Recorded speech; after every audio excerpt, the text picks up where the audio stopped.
Good evening, everyone. Welcome into the Air Raid Hour on a Monday night.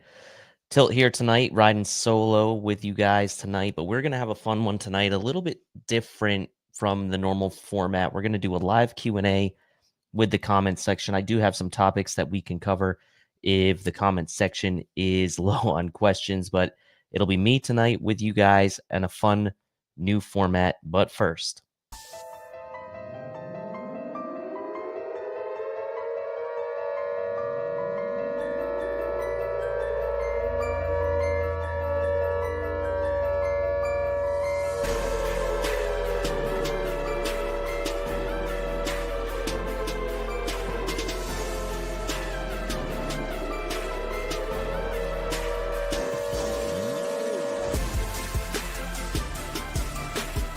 Welcome to the Air Raid Hour, a Cover One Network podcast. Here are your hosts, Judge Mathis and Tilt Money.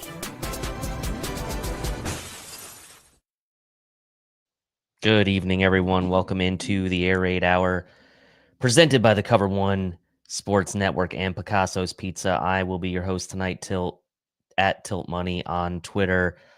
Judge not with us tonight.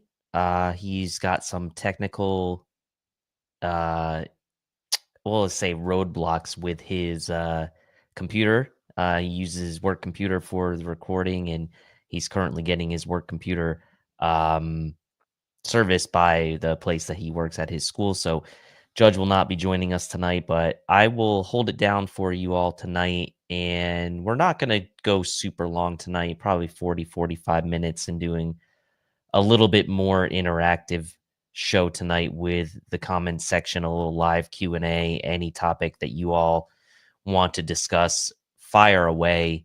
I do have some topics that we can hit on. Obviously, we did not have a show last week. Judge and I needed a little bit of a break after the multitude of shows that went into leading up to the draft, and then obviously with the draft coverage.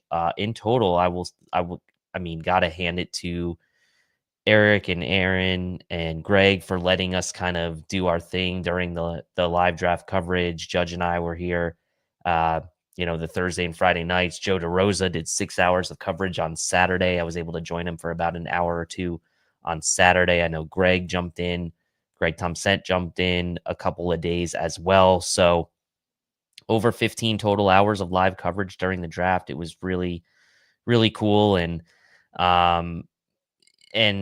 now we kind of get into that phase of the summer. We had rookie minicamp last week. We get into that phase where we're starting to get into kind of the lull of the summer before training camp. About 2 months to go until training camp. Still moves can be made. Obviously the Bills went out and since the draft, they went out and signed Elijah Moore, and there was some chatter, obviously, with the timing of Brandon Beane's interview on WGR with the signing of Elijah Moore. So, look, I figured that was maybe going to be something that people wanted to talk about or ask about tonight. So again, we have some topics that we can cover if people, if people don't have those types of questions, but we can start. Let's just start right away with the comments section. RJ's coming in. Hi, everyone. Sweet Spike coming in, solo tilt. Yeah, and that's okay. Tonight's going to be a really interactive show, like I mentioned, and we're going to do no topic really off limits, just keep it Bills related, and I'll try to do the best I can to answer them and talk about the things you guys want to talk about tonight. And then a quick programming note, next week, obviously, with the timing, we'll do our scheduled release reaction show Monday the 19th. Judge will be back for that one, and we'll give you guys our full reaction to the Bills schedule on Monday. So let's get right into it. We got RJ coming in. What are the chances Coleman becomes at least a wide receiver 2? I know historically wide receivers that end up being good to great are usually at least good their first year. I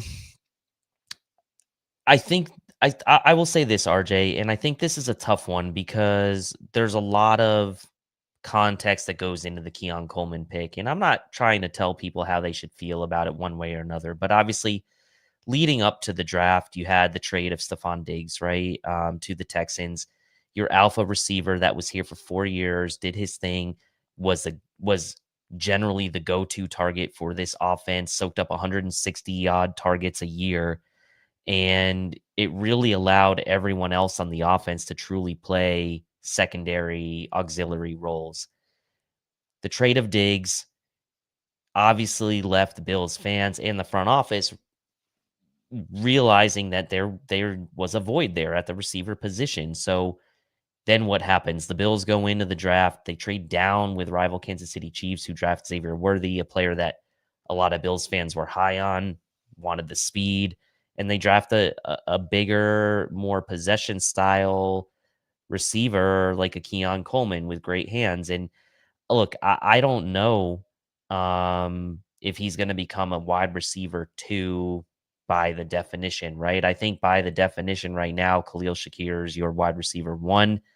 And I think that the rest of the guys are really kind of fighting for contribution, right? And this everybody sort of approach is a little bit tough because you don't necessarily have that go-to guy. So wide receiver two, I think he can become a wide receiver two. I don't think he's ever going to become like an alpha guy, but I also don't necessarily think I don't think Xavier Worthy will be that guy either necessarily. I think he will always kind of be a complementary piece as well with the Kansas City Chiefs. So we will see what happens with Coleman. Obviously, the Bills are hoping that he takes a big jump in year two. Braden Bean said as much, him and Kincaid both. Eric comes in. Eric Klitschke says, do you think a player like AJ Epinesa is a camp trade candidate? Great question, Eric. I think that idea has been floated around by a couple different people. AJ Epinesa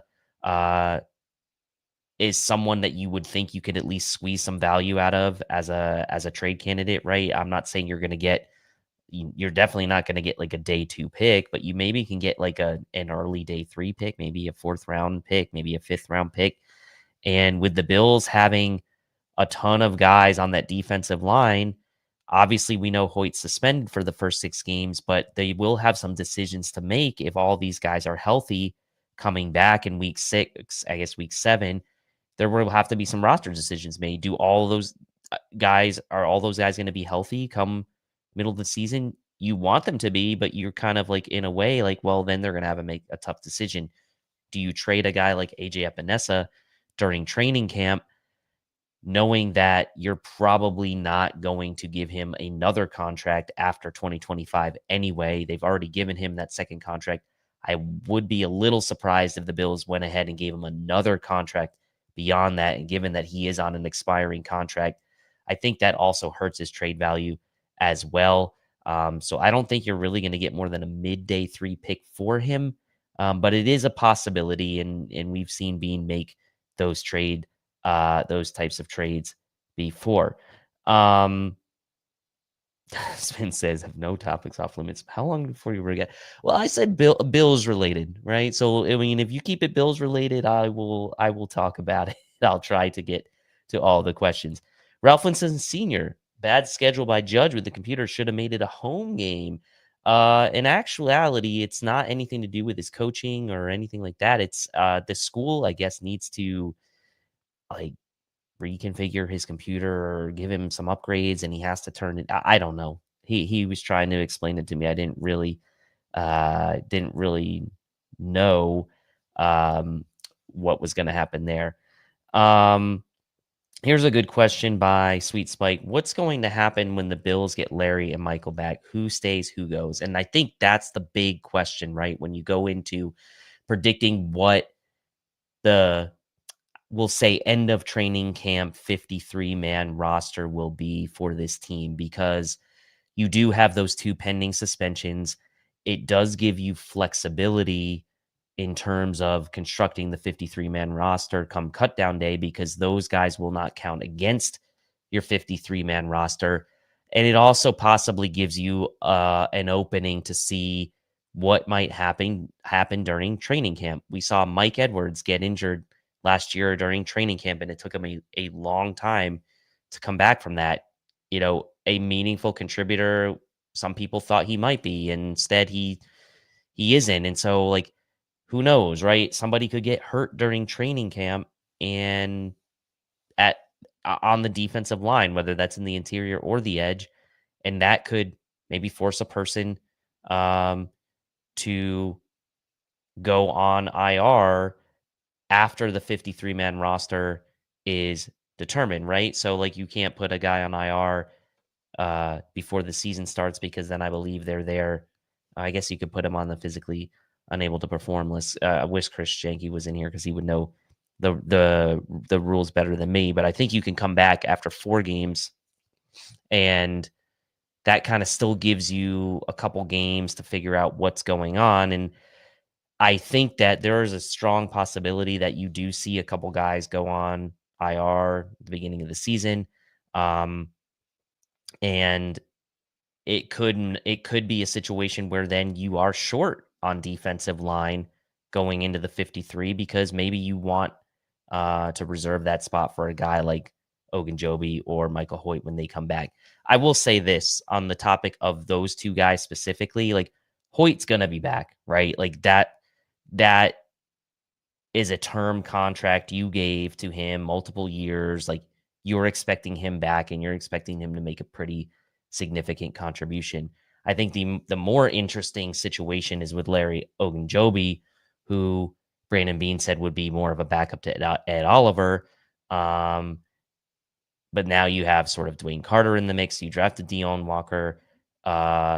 You drafted TJ Sanders, who is going to play all along the offensive line, or defensive line. So I it's an interesting situation, especially on the interior. What is that mix going to look like? Walker obviously didn't really participate much in the minicamp, is dealing with that back, still recovering from that back injury. So is he going to be good to go by training camp? We think he is because Brandon Bean said if there was a game, he would have suited up. So it's like a lot of things can still happen between now and the start of the season. A lot of things can happen in training camp in those 2 to 3 weeks. Guys could get injured there. And then obviously guys could get injured during the first 6 weeks of the season. Some of these guys do have injury history. Deion Walker, Joey Bosa has an injury history, as we know, and that was one of the reasons why it was going to be. He was signed at a discount, really, to what he would really be worth if he didn't have that injury history. The Bills probably wouldn't have been able to sign a guy like that, and he would have gotten more than a 1-year deal. So there's that as well. And you just kind of have to see how it plays out. So that is certainly an interesting one to go on. Spin says, why would players go on for Hoyt and Ojo won't count towards? Yeah, I don't think they would. I think I was just trying to play out the scenarios in my head as to what might happen there. I don't think that would be the case, right? So yeah, I agree with you on that. Eric comes in and says, who do you want to be the starting safety duo week 1? Great question. I will say this, right? If you look at the Bills depth chart, let's just take a look at the depth chart at safety, right? We've got you've got Damar Hamlin, Taylor Rapp, Cole Bishop, Cam Lewis, Derek Forrest, Jordan Hancock, and Wande Owens, who obviously we don't expect to make the team. So you really have 6 guys. Hancock's role is kind of TBD, right? Is he going to be kind of more of a backup slot to Taron Johnson? Is he going to kind of maybe push Cam Lewis out of that sort of versatile safety role that Cam Lewis has been holding for the last couple years? You take a look back at what the Bills did with their 53-man roster a year ago. They kept 5 safeties. They included Lewis in that number: Rapp, Hamlin, Lewis, Bishop, and Mike Edwards. So you would expect that, you've got Rapp, you've got Bishop. Those guys are certainly going to be locked in to the roster. You would expect Derek Forrest probably has an inside track to a roster spot as well. And Hancock, as a 5th-round pick, is probably in a roster spot as well. So it kind of comes down to me between Damar Hamlin, Damar Hamlin and Cam Lewis maybe for that final safety roster spot. But if you're asking me who do I want to be the starting safety duo week 1, I think who I want to be the starting safety duo is Bishop and Rapp. That would be probably my preference. But I will say this: I'm ready to get burned again because I liked Mike Edwards signing last year, but I think I'm a little higher on Derek Forrest than I was Mike Edwards a year ago. It would not shock me if Derek Forrest found a way to carve out some kind of meaningful role, or whether it's a starting role, I don't know. It would not surprise me if it was a Derek Forrest, Taylor Rapp combination to start the year. Who do I want it to be? I want it to be Bishop because I want it to be Bishop for the development. If it is Bishop come week 1, it means he had a strong training camp. He's a second round pick from a year ago. I think that the Bills, obviously, as an organization, want it to be Cole Bishop. So I think if you're penciling it in right now, it's Bishop and Rapp. But I wouldn't be upset if Forrest pushed Bishop to the point where that was a really good competition and you have really 3 starting caliber guys there.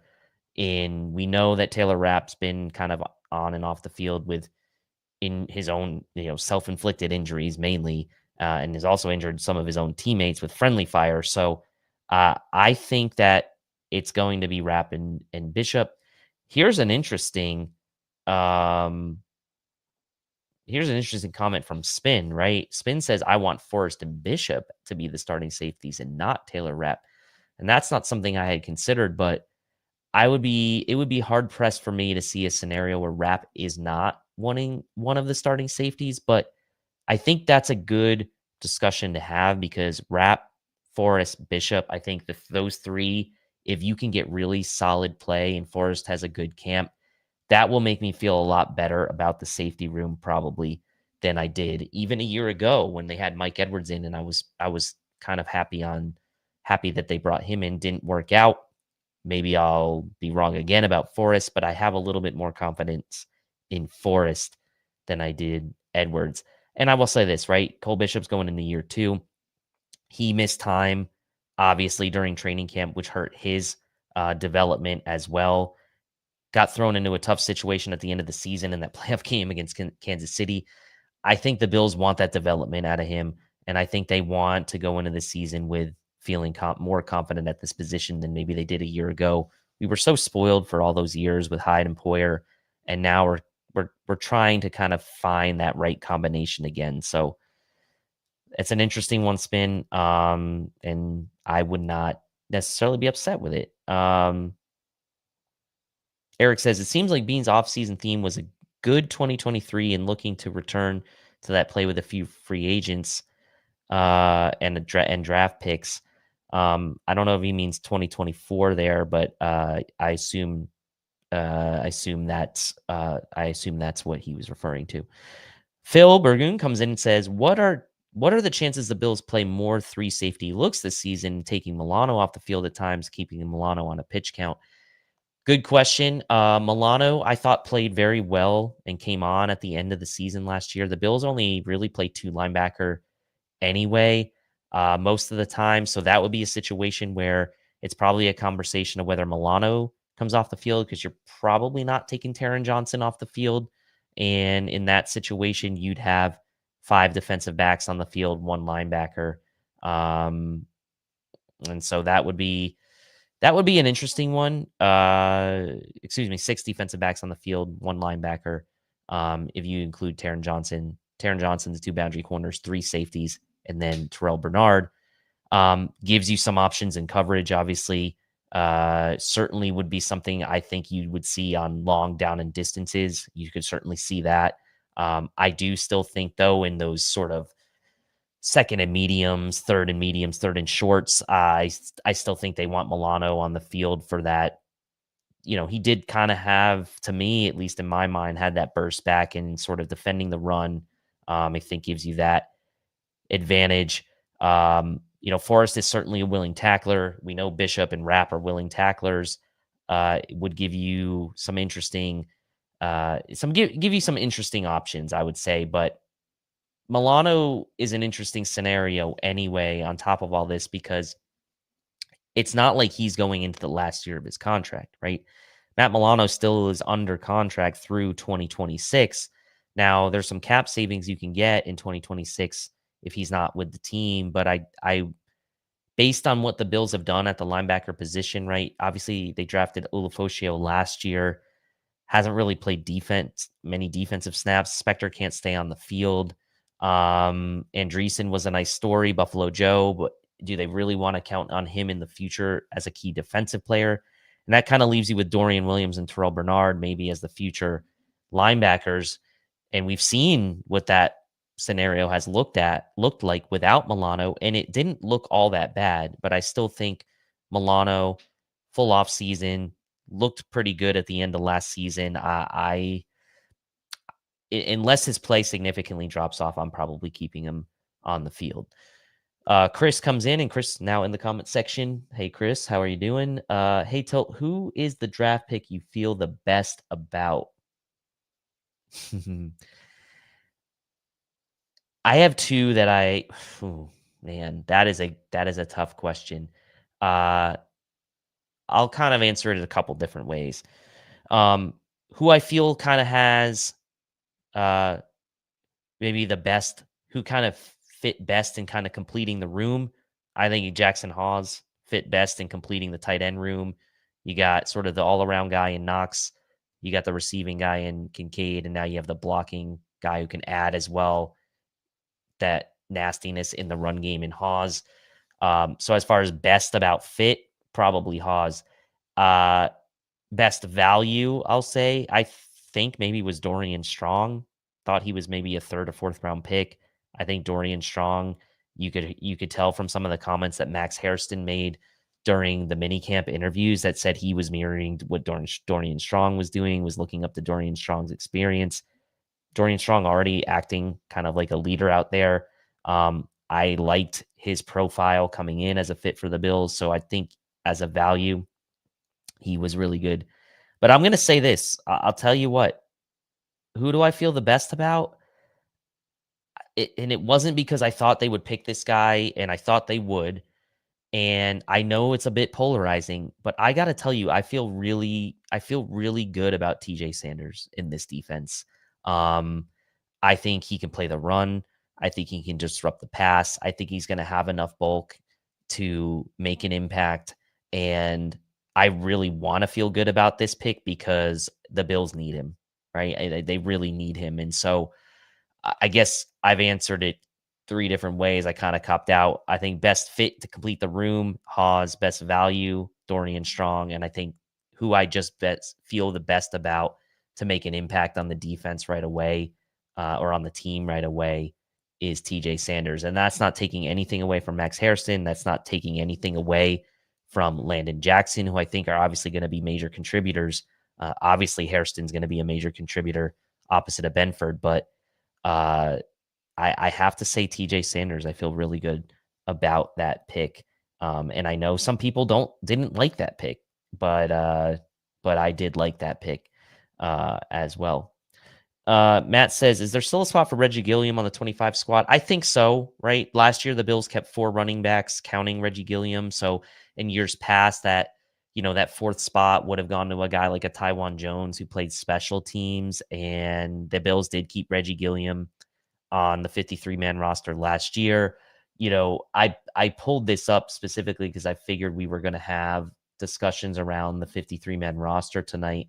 And if you look at sort of the breakdown of what they did last year, 2 quarterbacks, 4 running backs, counting Gilliam, only 5 wide receivers, 3 tight ends, 9 offensive linemen, 10 defensive linemen, 6 linebackers, 6 corners, 5 safeties, and 3 special teamers. So what you could see maybe is if the Bills do want to keep 6 wide receivers this year, maybe you see Gilliam come off the roster. But I think he was really helping in the run game last year, especially late in the season. I think they will want him to help again there. You think about Gilliam helping in the run game. You think now about adding Hawes helping in the run game. Another year with this offensive line coming back fully intact again, the same offensive line. I do think there's a spot for Reggie Gilliam, and I think the Bills will want to make sure that run game, again, is one of the best in the league. And yes, if you don't mind, hit the like button while you're in here riding this one solo tonight. So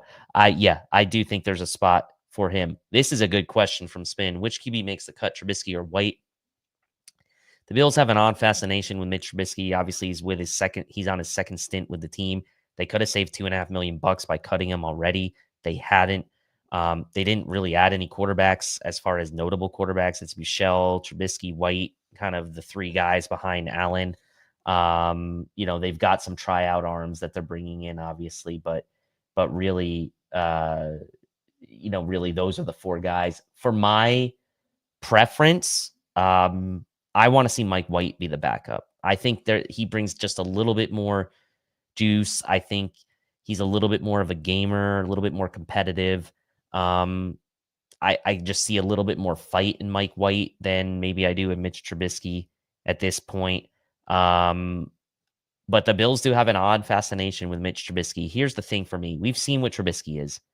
I feel like he's not good. I don't know that Mike White's better, but at this point, I'm like almost ready to kind of go with a little bit more of the unknown and give Mike White a chance to win that job. But the Bills do have an odd fascination with Trubisky.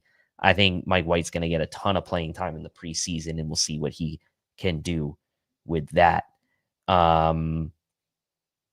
What are your new thoughts on the news that Asante Samuel Jr. had neck surgery? Probably the reason that a lot of teams stayed away from him in free agency. Loved him as a prospect. When I did like pre-draft shows with, going around the content creator community back during that draft, I was certainly pounding the table for Asante Samuel Jr. And I wish him the recovery, and like, it's just tough, right? I mean, the talent is obviously there, and sometimes these injuries kind of just take a toll on talented players. We're seeing, kind of a similar thing happening across the league and with other players, different types of injuries. But you see a guy like Chris Olave with the concussions, who's super talented, but obviously it's battled concussions. You're seeing other guys around the league dealing with that types of injuries as well. Like a guy like Chris Godwin, who's faced like really unlucky injuries.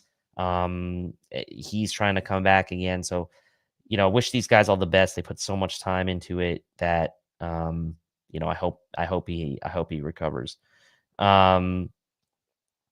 Let's see. What do we got here?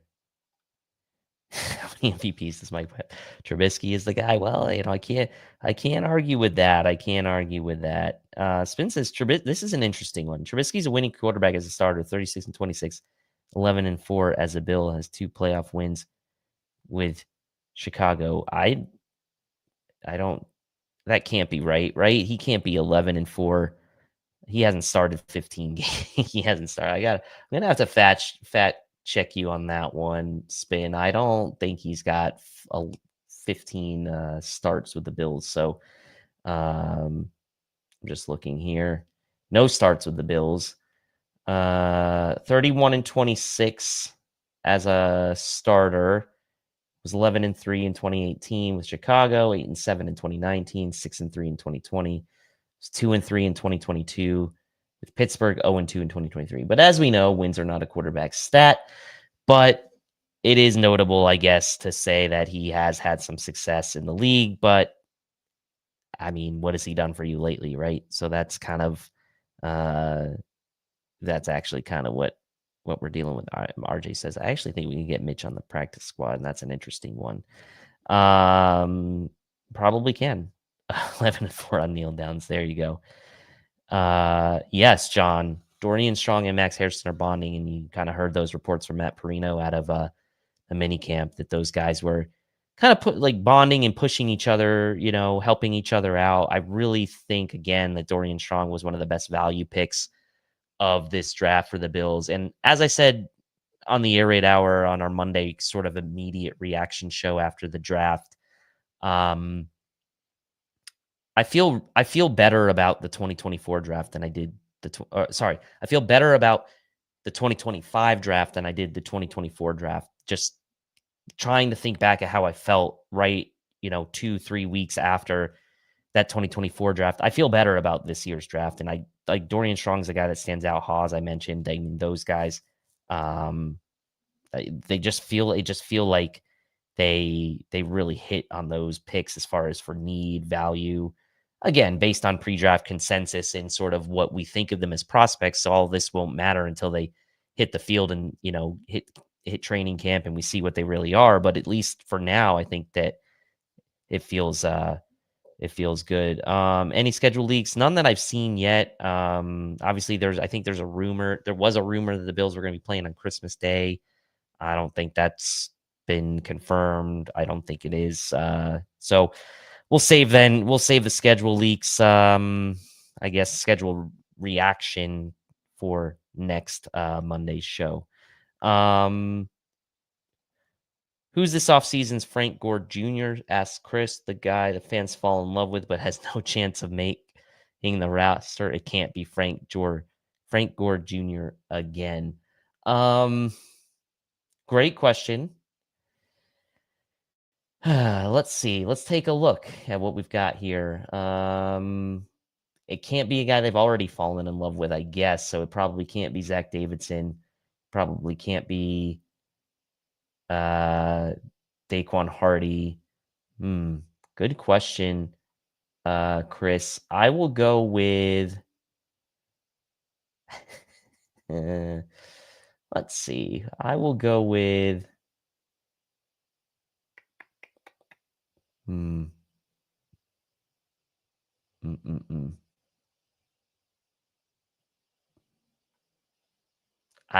gonna say it.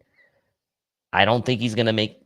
Obviously he has a chance of making the roster, but I don't think Prather is gonna make the team. That to me is the guy that I think fans are gonna love. I think he's gonna make some nice catches during training camp, but I just don't see now unless the Bills keep 6 receivers and he beats out Virgil and Shavers, who obviously we're kind of having the same conversation about guys like Shavers in this sort of vein last year.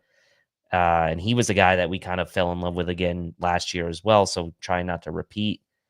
Prather seems like a guy that could be that this year. I think that Elijah Moore is making this team. I think there's almost 5 receivers now that are kind of locked in to this squad, and the 6th one possibly being a Shavers or a Prather for special teams. But I think Shavers will have the leg up, at least for now. I'm not planting my flag that it's a guarantee that Elijah Moore makes the team, but I feel pretty confident that he is going to make the team. Here's a good one from Bills fan Ulafocio. Yeah, hadn't really heard much from him really in any kind of meaningful way defensively. Obviously, the reports after he was drafted was that he would be a great fit for this defense and really was a game day inactive for most of last season. So you wonder, could he be a guy that maybe takes a step this year? Could he be a guy that maybe makes the Bills think about what to do with Matt Milano after 2025? He only played in 4 games a year ago. So that is an interesting one. I like that. Matt says, who do you see as the regular season's kick and punt returners? I think Elijah Moore again is going to throw his name into the ring for that one. He obviously has a history of that from his college days. Hasn't really done it in the NFL, but he was both a kick and punt returner in his days at Ole Miss. So he talked about that as well in his press conference, that he was potentially excited or wanting to do that.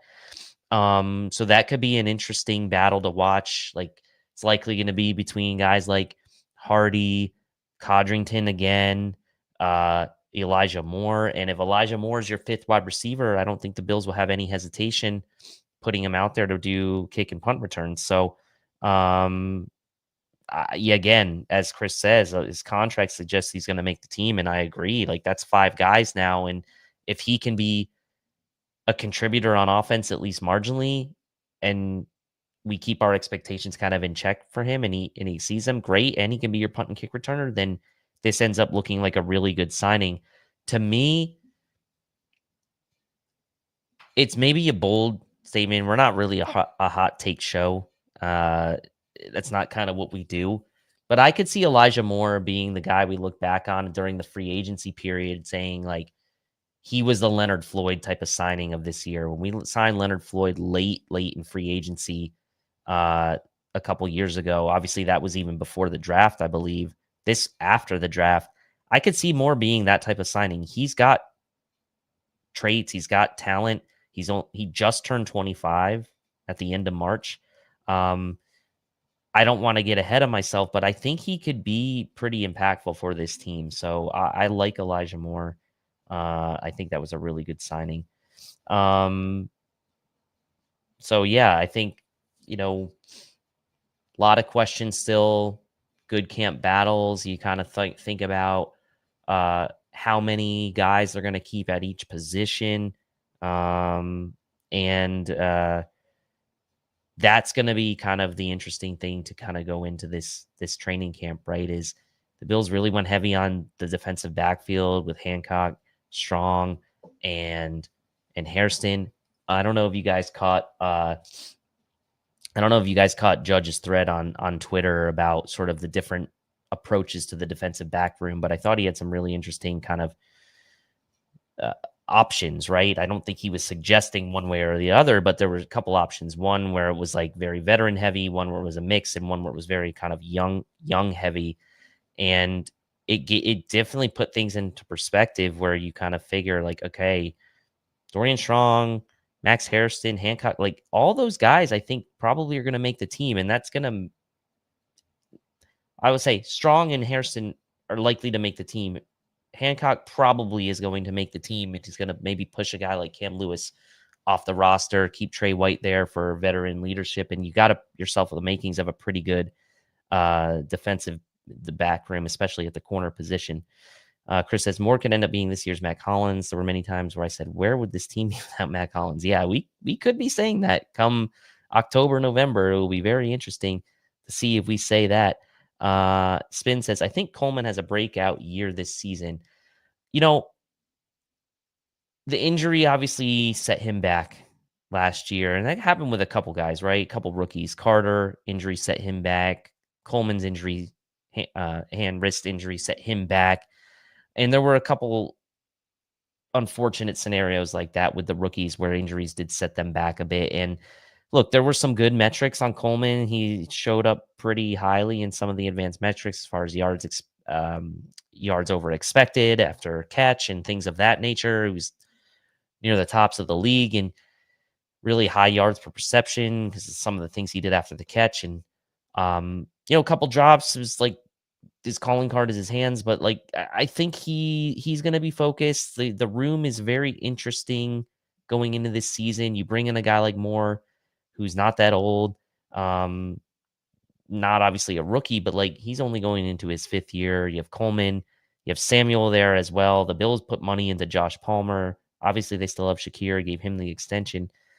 I like this receiver room a lot more in 2025 than I liked the receiver room we had going into 2024. And that is not a knock on Mac Hollins at all. Like, obviously, he made some pretty clutch plays, drew some clutch penalties for the Bills last year.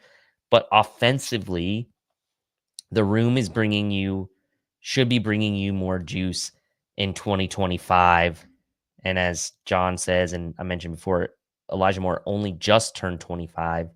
You've got Khalil Shakir, who's bona fide, right? Stud, go-to guy for Josh Allen. Coleman going into year 2, you would expect a developmental jump from him. Samuel, ideally, not battling foot injury in training camp this year, going into the season healthy, tried to work him into the offense later in the year. Still got to really figure out what to do with him, but he's a weapon.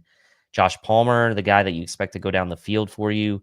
The Bills put money into that position more as an offensive weapon than they did from a special teams standpoint, like they did a year ago with Mac Hollins. And then Elijah Moore should be an offensive weapon, or at least compete to be an offensive weapon this year. And that's 5 guys right there. And we haven't even gotten to the guys like Shavers or Prather or Virgil, right, who are going to be maybe that 6 guys as special teamers. So I think there's definitely more juice in the wide receiver room going into 2025 than there was a year ago.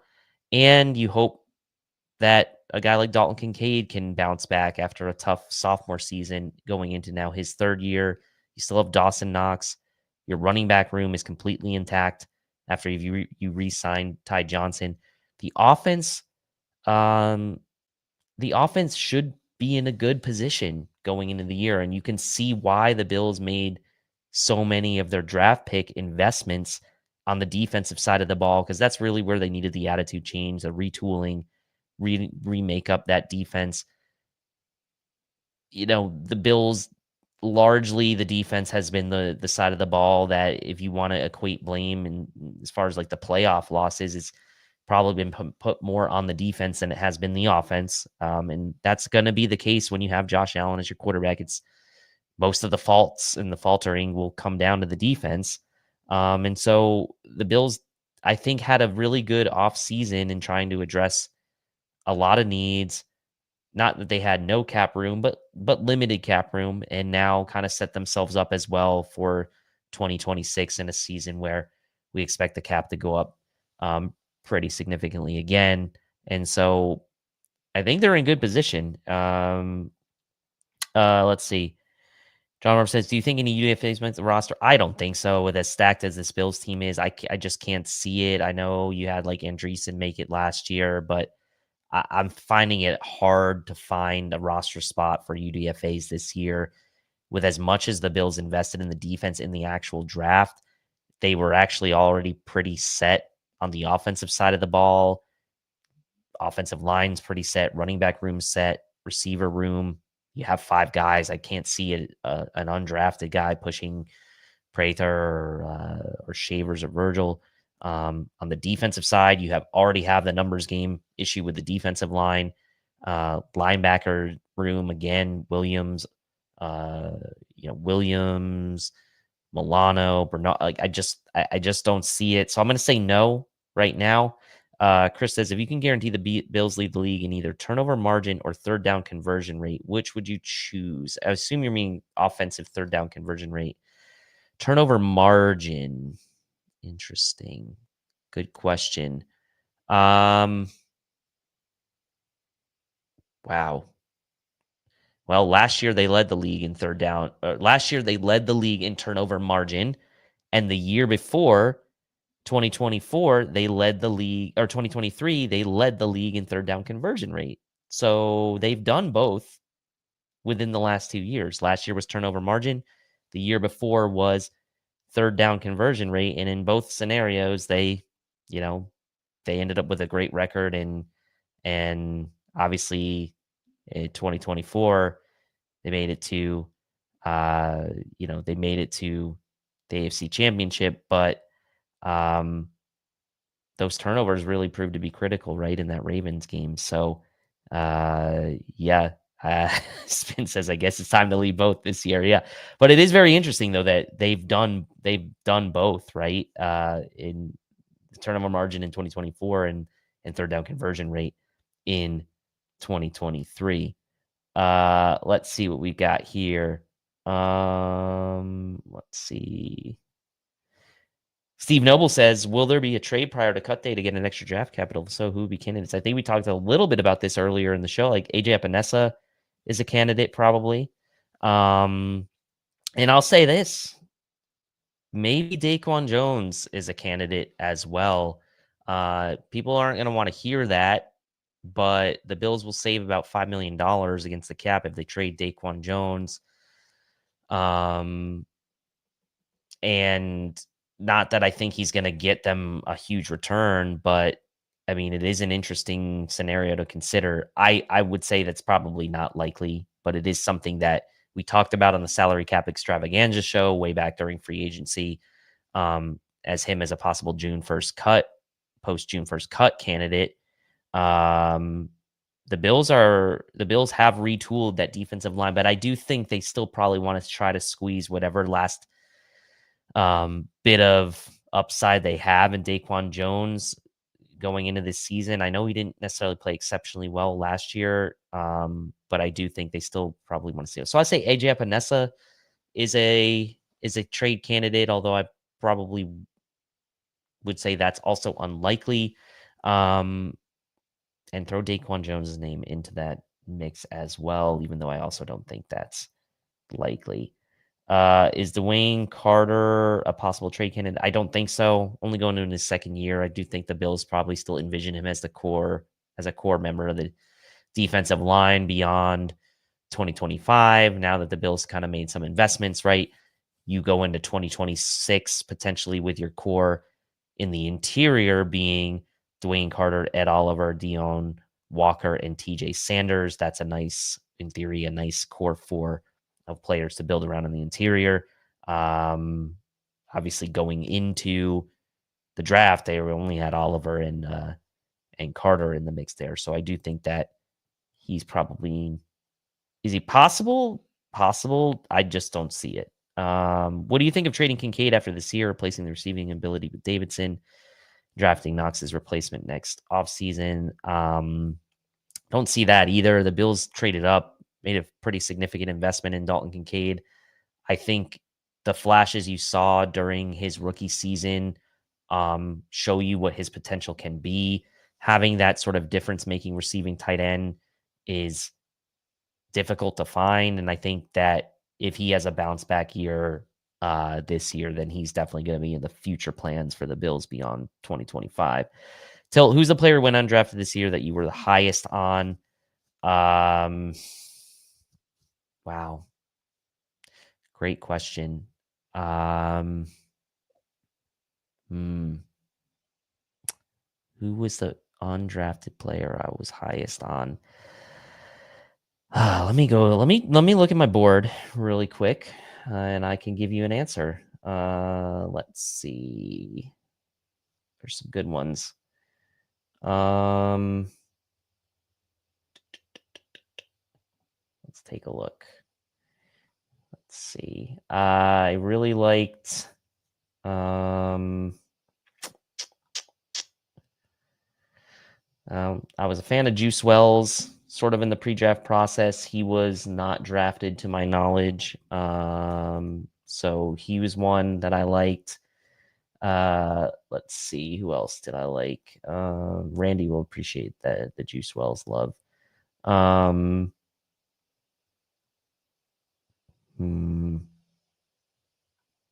down the list here. You know, I was surprised that Restrepo did not get drafted, but I guess like I wasn't necessarily high, or I was kind of indifferent on him. I was certainly a surprise that he went undrafted, so that was one that I thought was interesting, I guess, as far as someone who's went undrafted. Let's see. I mean, Kobe Bryant, I don't believe was drafted. I was pretty high on him. I don't think he was drafted. Someone correct me. Yeah, undrafted. Kobe Bryant, maybe, I would say, was probably the guy I was highest on, maybe, who wasn't drafted. So I'll say Kobe Bryant, the corner from Kansas. Let's see. Bob says, does Trey actually make the team? Brings a lot of knowledge. Chair of the new is worth a roster spot.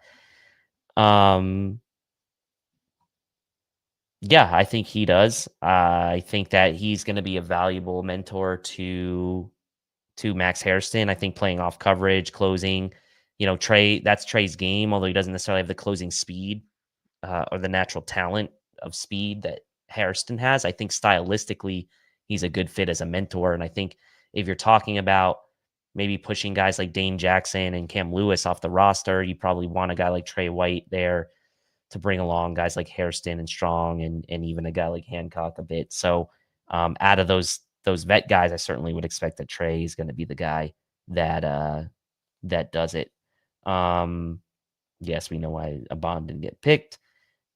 Jared Ivey, yeah, that's a good one. Forgot about Jared Ivey. I was pretty high on him. I think I'm Pat Moran's mock draft sort of weekly that he did. I went on his show and I actually had picked Jared Ivey, I think maybe in the third round. Shows what I know, right? In that one. So yeah, Jared Ivey was definitely one. Kobe Bryant, Zay Alexander's another good one who I was pretty high on as like a even early day 3, middle day 3 guy that didn't get picked. So yeah, good chatter tonight. Any more questions from the chat? Otherwise, I think we can call it a close for tonight. Went a little longer than I thought, but man, some really good questions. I was a little unsure of how this was going to go. Right, the Q&A. I had some topics kind of kind of on the side in case we didn't get a ton of chatter. But man, the comment section came in really strong tonight. Really good questions, kind of kept me on my toes. I really appreciate it. And not that we're going to do this type of format a lot, because obviously, Judge and I like to pre-plan and kind of get things laid out there. But this was something I wanted to try out since I was going solo tonight, and I think it was a success. I really appreciate that. And as Chris, can I get a video? Let's get that clap going. I want to wake my daughter up. She is sleeping, but I'll give you a little clap there. And one of Judge's favorite memes to use is the Sean McDermott with the giant hands clapping. So every time I wear this shirt and think about that, I think about that meme. So really funny. And yeah, really appreciate you all tonight. We will be back next Monday with our scheduled release reaction show. So obviously we're going to be getting leaks tomorrow, Wednesday. We will be a little late on that, obviously with the timing of Air Raid being on Monday, but it'll give us a chance to digest and kind of really assess what we think. And for all of people that like to talk about the schedule, I like it. It comes with some interesting things. Obviously, I'm living in sort of the Raleigh, Cary area here in North Carolina. I'm going to have my eye on when the Bills are playing the Carolina Panthers this year. I'm going to try to go to that game. It's in Charlotte. So that will be something that I would look to go to this year. Hopefully we'll make my way to Charlotte this year to go to that Panthers game when they host the Bills. It'll probably be the most expensive ticket the Panthers have all year, but I'm going to try to make it happen. So we'll save those reactions for next week, expecting the Bills to get a ton of primetime games. I'm hoping that Panthers game is a 1 p.m. Sunday. Can't imagine that it won't be. So we'll see what happens there. And of course, we'll be back with you guys our normal time Monday next week, 9 p.m. with our scheduled reaction. So thank you once again to the comment section for making this a hugely successful Q&A night. And until next time, go Bills. Thank you for watching tonight's episode of the Air Raid Hour. Make sure to hit that like button on the way out. If you are catching the show on demand, leave a reply in the comment section and we will respond over the course of the week. You can always listen to every episode next day on all major podcasting platforms, including Apple Podcasts and Spotify, by searching Air Raid Buffalo. Thank you for your continued support, and as always, go Bills!